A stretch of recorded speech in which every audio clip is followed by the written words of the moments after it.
Hello. Do you know what time it is? It's beer time.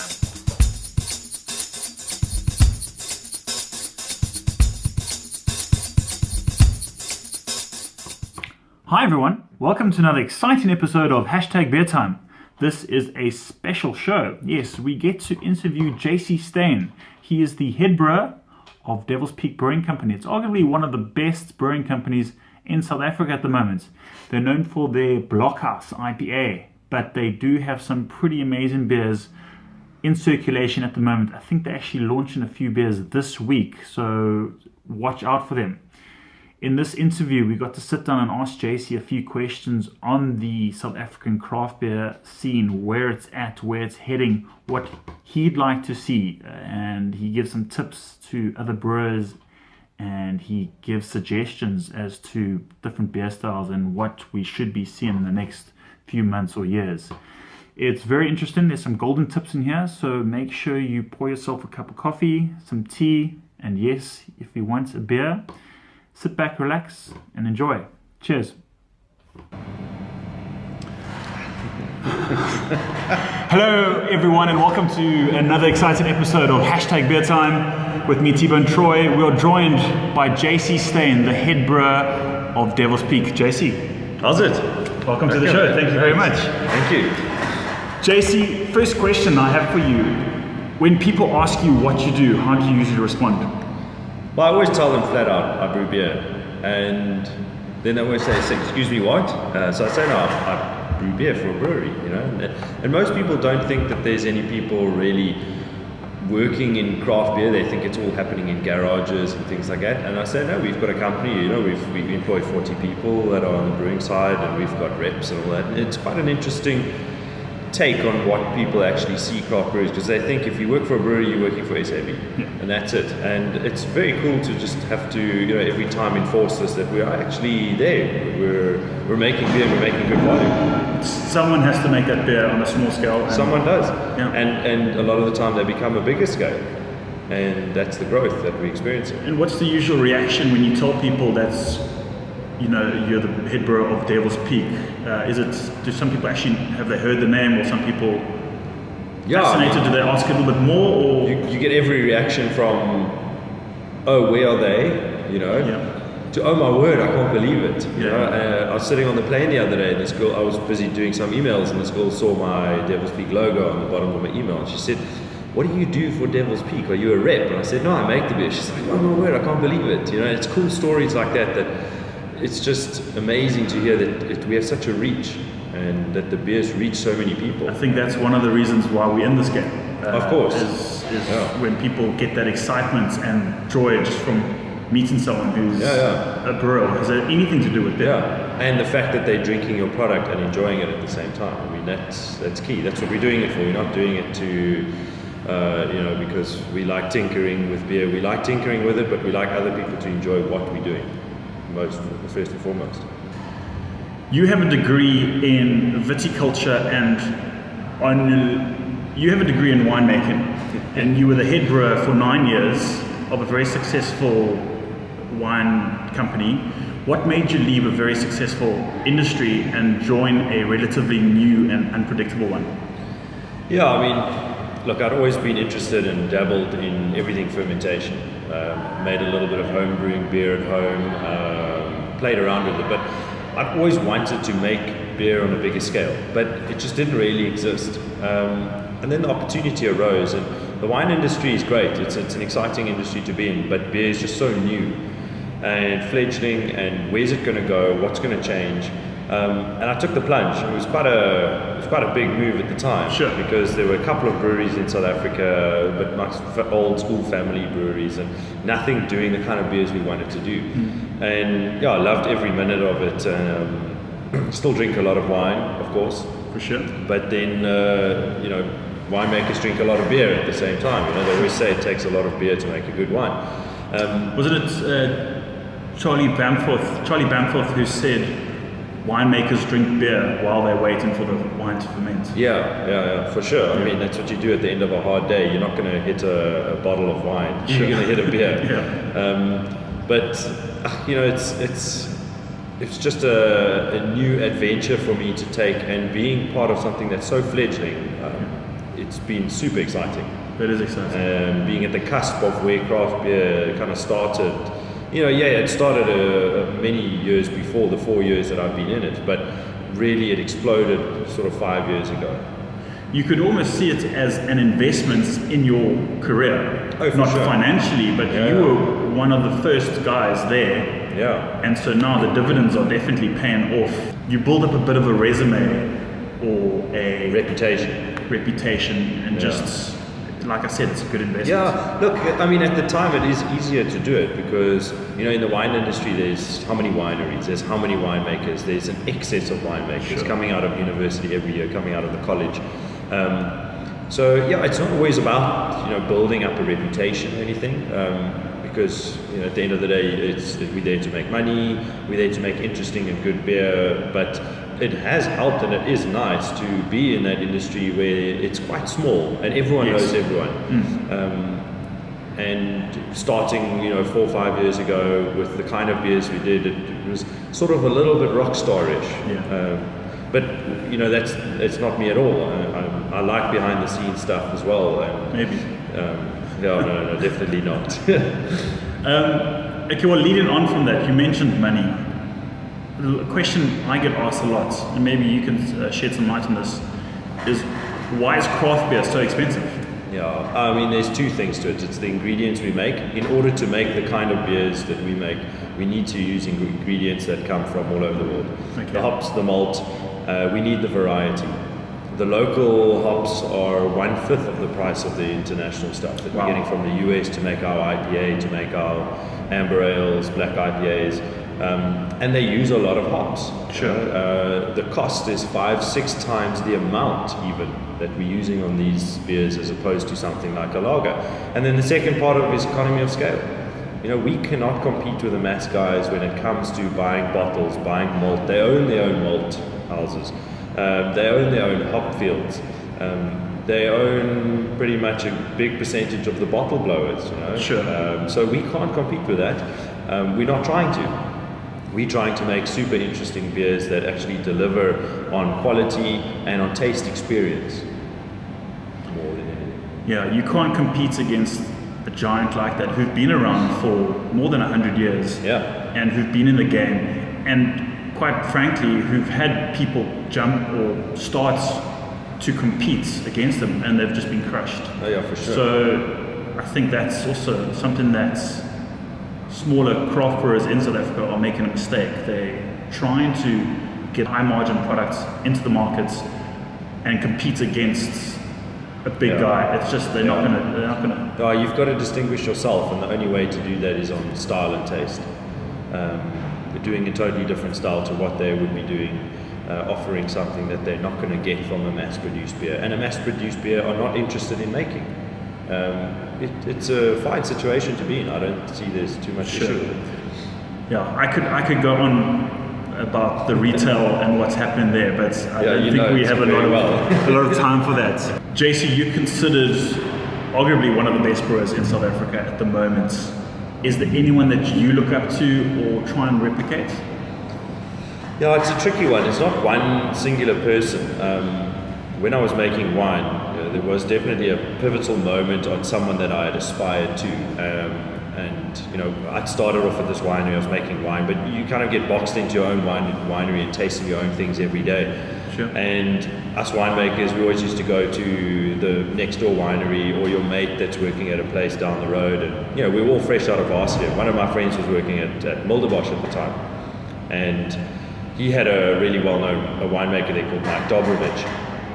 And Mike is this, crazy kind of science guy. And we used to take samples to him and say, what do you think of this? And he would taste it and he would rattle off the chemical reactions and the flavor compounds and the biological transformations that yeast have done to this, and this is what you're getting, and maybe you should try a little bit of this. And at that stage, it was super interesting for me to see this guy that's, making classic, good, really well-known wines, but he knows everything about the science, and being someone that is always sort of interested in science, and that kind of led me to where I am now.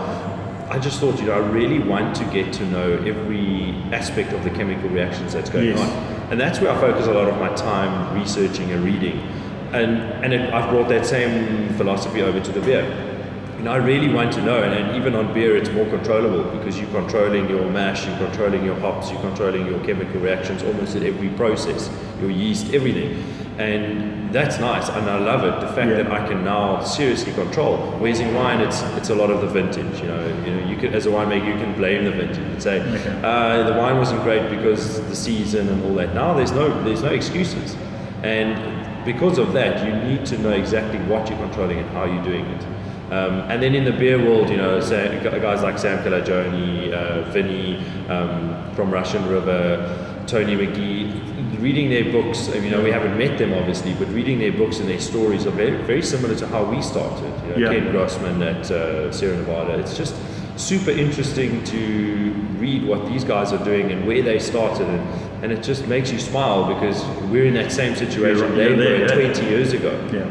And hopefully we get as big as them and make as good beers as what they're doing. Well, speaking of the chemical reactions and the different processes that's going to make in a beer, it's actually quite on topic now that Brewdog have just released a new beer called the Live beer. I don't know if you've seen it. It's where it's essentially a cask aged beer, but without the drawbacks of oxidization or beer going sour or off. I think they're also someone they just pushing the barrier as to what beer is. So that for me is really fascinating. I think one of the things they do really well is redefine a style. And as you said, maybe the cask beers sometimes have a lot of flaws in them, and I think they're just making that style and polishing it up and making it modern. And I know that's always been their approach because they've been making these American IPAs. They're not going to go to America with American IPAs. So when they go from the UK, what are they going to take? Cask ales. It's been famous, and I think that's been their approach. I think that is their approach going to the US, is with something different. You're not going to sell ice to Eskimos. Go with something different. I think that's Randy Mosh's pointed that out. Like, people are always trying to find or better a certain recipe like the American IPA, whereas they just need to look in their own backyard and the history. You've essentially got thousands of years of history of what your forefathers or what ancestors did in the land. So you need to kind of develop a recipe that's true to your heritage or your culture. And modernize it. And use the ingredients that they were using and make it relevant, because we are in a different time, a different taste, and we know more about how to make beer. I fully agree with that. What's the biggest lesson you've learned as a brewer in the craft beer scene? That's a tricky one. There's so many lessons to be learned. But I think it's a lesson I've learned, but it's not necessarily that it's kind of coming through yet. And I'm really wanting to sort of in the next year or so drive this, is that craft brewers should work together collectively. It's the one thing that I don't want to get in the trap of, that we all go down the separate routes and we're all trying to fight for that same shelf space, whereas craft brewing should be fighting collectively for that space. Sharing information, collaborations perhaps. We don't really have any worthwhile collaborations in South Africa. And I think we just need to stand together as an industry, it's getting better rates with your excise perhaps, or it's a collective craft beer festival where all the profits come to the craft breweries as opposed to the organizers. It's those kinds of things, and I think those are the big lessons. From a brewing perspective, we learn lessons every day, from water to hops to malt to yeast. What are you doing, how are you doing it, and that's what's so super interesting and exciting. But I think as a collective craft beer industry, that we've got a lot to learn.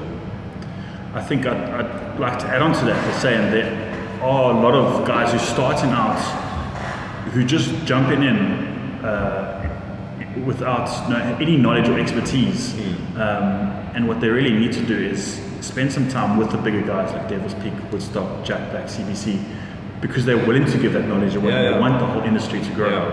So it's definitely beneficial. I've said it before. Someone's experience with a bad craft beer they put a blanket on all craft beer. You know, one guy making a beer, a mom and pop operation, he knows nothing about beer, he releases a beer, it gets onto a shelf somewhere. Some newbie drinks it, he says, I don't like craft beer, because that's his first and probably last experience of it, and that ruins everyone. You know? So it doesn't do the industry any justice. Cool, we've got some rapid fire questions. The answers don't have to be rapid though. Or true. Or true. There we go, I like that. What's the best beer you've ever made? I would say, you know, obviously I like the IPA, I like our blockouts. That's probably the best beer for me to drink. The best beer we've ever made was kind of that light bulb moment when we made the first version of Funny Hout. Okay. And we had a Saison base and we put it to barrel because we weren't quite happy with the attenuation that the Saison was getting. We left it in barrel. We added Brett, which coming from a wine background, that's like obviously it's a no-no. I mean, where do you even find Brett? You know? Can you just tell people what Brett is? So Brett is typically a yeast that would be known in the wine industry as spoilage, creating kind of funky farmyard horse blanket, although I've never known what a horse blanket smells like, but it's that character. You can find out if you want. You can find out if you smell a horse blanket or a horse saddle, whatever it might be, maybe horse sweat. But this kind of transforms the beer and gives it this real funk character, earthy farmyard character. And we put the Brett in and it evolved over time, and it was just like, wow, you know, this beer is really changing, it's becoming so interesting. And then we bottled it, and obviously bottle conditioned, left it in bottle for 3 months to condition. And opening that first bottle, and you're like, wow, this is actually a year and almost a half of hard work, and hard patience. Patience. I mean, it's not hard work watching a barrel age and get a Brett character, but it's patience, and you never know how it's going to come out. And it was amazing. Brilliant. And we've still got bottles from the first batch we made 4 years ago, and it's super fresh. It's still got that funk. It's picked up a little bit more Brett, which is normal, natural, and something we want. And that's, that's a real achievement for us. And we followed on from that. It's nothing, the following vintages is no different. But that was just a moment where you're like, wow, this is super interesting, you know. So you almost call it a funky Saison? Yeah, exactly. Yeah, it's a farmhouse style Saison, yeah. Cool. What's your desert island beer? So if you want an island and a crate fell down on a parachute and opened up. So this is also two-part, because one of the beers that I just find absolutely amazing, another light bulb moment for me from a beer, is Russian River's Pliny. Okay. And when arguably the best or most popular beer in the world? Yes, yeah, and you know, the fact that it's got, I mean, a lot of people say, oh, every beer is balanced when they write their tasting notes. My beer is balanced. Of course it is. Everyone's beer is balanced according to them. But I really find this is such a good balance. Yes, it's a hop-forward beer, but with the alcohol, the bitterness, the malt, and when we make our blockouts, we really try and push, or myself at least, I really try and push it into that style of bright clarity, hops pushing through.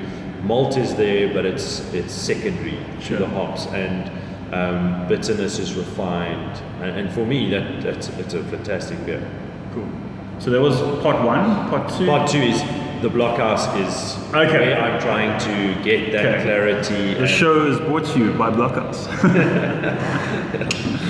The third question is, what is the most underrated style for you? Yeah, I'll take this as a style that is specific to South Africa, not the style itself, but it's the fact that it's underrated. I find it's underrated here, not necessarily all over the world, but and I would say it's probably your Saisons. I think there's so much you can do with them. Yes, we used to make a Saison. It wasn't quite understood by the South African public, in the fact that half the people can't pronounce the name. You know, they say Saison, so they try and put on this real French accent. But I think that style lends itself to so much diversity. It's got primary characters, it's got savory characters. You can add spices, you can add fruits to it, you can dry hop it, you can put it to barrel, and that's what we do with our Saisons now. They go to the barrel program and they evolve into the Vin de Saison, the sour beers, and the Funny Hout. And I'd love people to just delve into the style a bit more and maybe make more, take something from the brewers to make more and release more, and that's where the hype comes from. but yeah, totally refined style, European elegance, because those are the guys that are really doing it well. Almost need to have like a saison day, just as we have an IPA day. Yeah, you got to kind of like coax the people into it. No, for sure. And have a festival where you are just going to have saisons or. Whether it'll be for everyone, I don't know. No. You know, this is a personal opinion. It's an underrated style because I don't think a lot of people understand it. And I think people associate with IPAs because people, when they taste beer and they're like the mango, yes, I can get the mango, and they feel proud of themselves that what they're getting they can associate with and they know it. Whereas it comes to saisons, it's a little bit here and there. It's savory. It can be a bit tart. They can have some hop character, but not a lot, and I think people struggle with that. The finesse and the balance, or the intricacies of multi-layered kind of flavors. Okay, it's interesting. I feel like a saison now. I feel like we need to try one. We need beer. Yeah. We touched on this earlier. What's the one thing South African craft brewers need to do? I think release a beer when you're totally happy with it. Don't release something that you're not happy with, and then at the same time push the boundaries. Sure. Make interesting beers. We don't have the budgets where we can go and impose our beer via marketing. We can't have ads on TV, in the newspapers, very fancy, advertising budgets. We've got to make beers that make people want to come and taste it. And the reason is because it's interesting. It's not because it's necessarily a really well-made standard lager. It's because it's something different. And it's something you're never going to experience before. And I think that's something we've really got to do as an industry. I think the thought process behind that is that if a batch is not 100% to the brewer's liking, he's still going to get it out because he needs to make that money back. Oh, of course, yeah.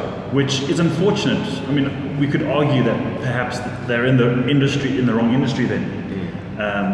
But you're actually going to be doing your brand 10 times worse by releasing a bang average product. No, for sure, definitely, I agree.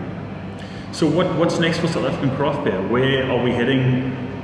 What's going to happen? What are your predictions when you stay into your glass? What do you see? Look, your beer glass. For us, we've got some things up our sleeve coming out in the next few months. No information there, but we're trying to push some interesting styles. So look out for them; they'll be coming soon. Cool. And the other thing that I'm very passionate about is the barrel beers, and that's something we're going to start getting into. We need to get a separate space. Obviously, you don't want to infect all this with Brettanomyces and lactobacillus. So something we've been working on for a few years to try and get a separate space that we can do these beers and develop them, and give the public a little bit more of an offering on them. Maybe we come up with some really interesting fruit beers. You never know.